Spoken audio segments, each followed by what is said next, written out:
빨간 머리 앤을 처음 만나던 날. 따사로운 햇볕이 내리쬐는 6월의 오후입니다. 비탈진 과수원에서는 과일나무들이 한창 꽃망울을 터뜨렸고 벌들은 웅웅거리며 날아다녔습니다.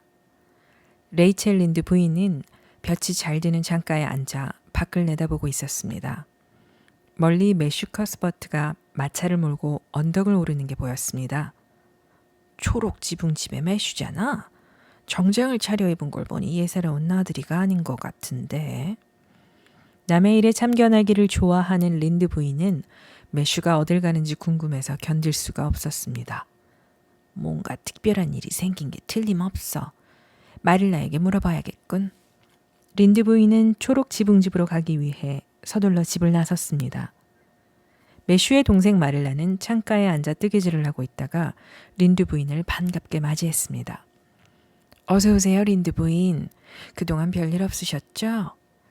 나야 늘 그렇죠 뭐. 그런데 매슈가 어디 가는 것 같던데 무슨 일이 있는 모양이에요? 린드 부인은 호기심에 가득 찬 얼굴로 마릴라에게 물었습니다. 매슈 오빠는 기차역에 나갔어요. 스펜서 부인하고 고아원에서 데려올 남자아이를 마중 나갔답니다. 호아를 데려온다고요? 정말이에요? 린드 부인은 마치 그런 일은 있을 수 없다는 듯 흥분한 목소리로 되물었습니다. 마치 자기의 의견을 듣지 않고서 나쁜 일이라도 저질렀다는 말투였습니다. 지난 크리스마스 무렵에 스펜서 부인을 만났더니 고아원에서 여자아이 한 명을 데려다 키우겠다고 하더군요. 그래서 우리도 10살 정도의 영리하고 부지런한 남자아이를 데려다 달라고 부탁한 거예요. 매슈 오빠도 60인데다 심장병까지 앓고 있으니 일손을 도와줄 사람이 필요하거든요. 그러나 린드 부인은 내내 못마땅한 얼굴로 중얼거렸습니다.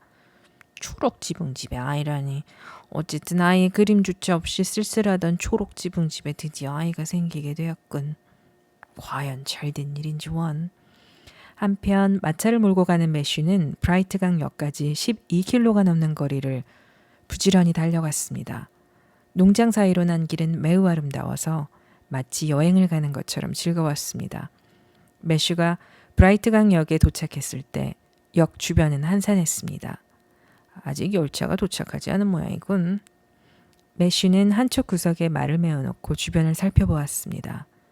저쪽 끝에 판자더미에 자그마한 여자아이가 혼자 앉아있는 게 보였지만 자신은 남자아이를 마중 나온 길이었기 때문에 그쪽은 신경 쓸 필요가 없다고 생각했습니다. 마침 저녁 식사를 하러 가는 역장과 마주친 매슈는 5시 30분 발 열차가 언제 오는지 물어보았습니다. 그 열차는 이미 떠났는걸요. 혹시 스펜서 부인이 데려온 아이를 찾으시는 거라면 저기 앉아 있습니다. 대합실로 들어와 있으라고 해도 굳이 밖에 있겠다고 하더군요. 상상할 범위가 좁아진다면서 말이죠. 아니 내가 기다리는 건 여자아이가 아니라 남자아이인데. 잠시 고민하던 매슈는 어쩔 수 없이 그 여자아이가 앉아있는 쪽으로 걸어갔습니다. 그러자 처음부터 매슈를 계속 쳐다보고 있던 아이가 얼른 일어섰습니다. 10살쯤 되어 보이는 그 아이는 조그맣고 하얀 얼굴에 유난히 주근깨가 많았습니다. 그리고 몸에 꼭 끼는 옷을 입어 답답해 보이는 데다 낡은 모자 아래 2갈래로 따내린 머리카락이 유난히도 붉었습니다.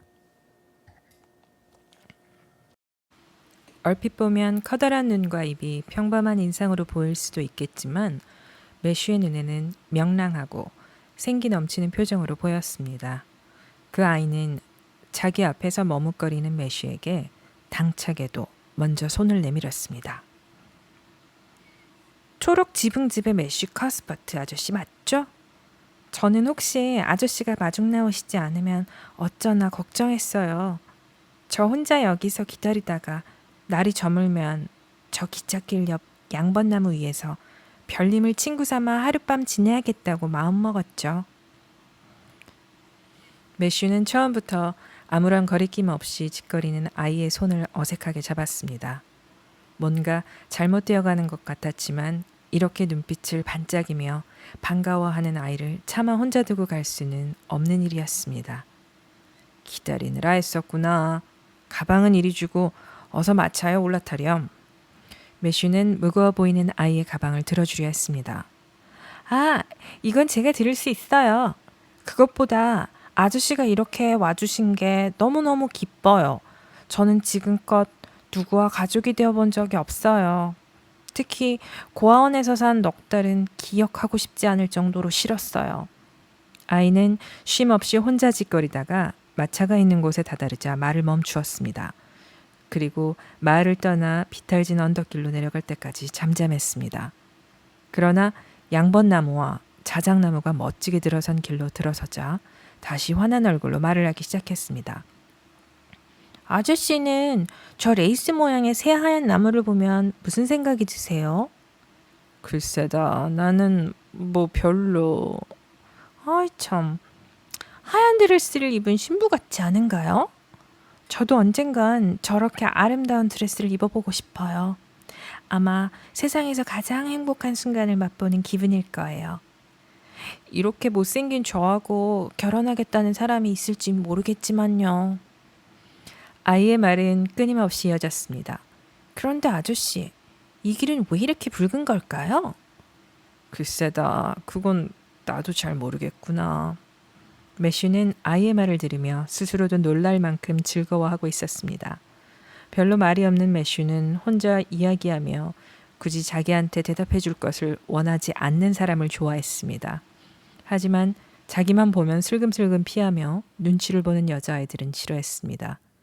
그런데 이 주근깨투성이 여자아이의 이야기에는 점점 호기심이 생기는 것이었습니다. 난 괜찮으니 너만 좋다면 무엇이든 실컷 이야기하려무나. 신난다. 역시 저는 아저씨와 잘 지내게 될 줄 알았어요. 다른 사람들은 제가 이상한 말을 자주 한다고 비웃어요. 하지만 보통 사람과 생각이 좀 다른 게 이상한 건 아니잖아요? 그도 그럴듯하구나. 참, 아저씨 댁은 초록 지붕집이라고 불리는다면서요? 게다가 집주위가 온통 나무를 둘러싸여 있다면서요? 너무 궁금해서 저를 기차역까지 데려다 주신 스펜서 아주머니께 여쭤보았어요. 혹시 주변에 시냇물이 흐르진 않나요? 집 바로 아래에 시냇물이 흐르고 있단다. 좀 너무 행복해요. 냇물이 가까운 집에서 사는 게 꿈이었는데. 하지만 이 머리카락 때문에 완전히 행복하진 않을 거예요. 아저씨는 이 머리카락이 무슨 색깔로 보이세요? 아이는 어깨 위로 길게 따내린 머리채를 매슈의 눈앞에 들이밀었습니다. 그건 빨간색이지 않니? 아이는 한숨을 내쉬며 말했습니다. 그래요. 이 빨간 머리카락 때문에 전 영원히 행복해질 수 없을 거예요. 그 사실이 저는 가장 슬퍼요. 아이가 잠시 말을 멈춘 사이 마차는 눈처럼 새하얗고 향기로운 꽃들이 둥근 천장처럼 뒤덮여 있는 길을 지나고 있었습니다. 아이는 꼼짝도 하지 않고 그 꽃들을 바라보았습니다. 아름다워라. 우리가 지나온 곳을 새하얀 기쁨의 길이라고 부르면 어떨까요? 앞으로는 저만이라도 그렇게 부르겠어요.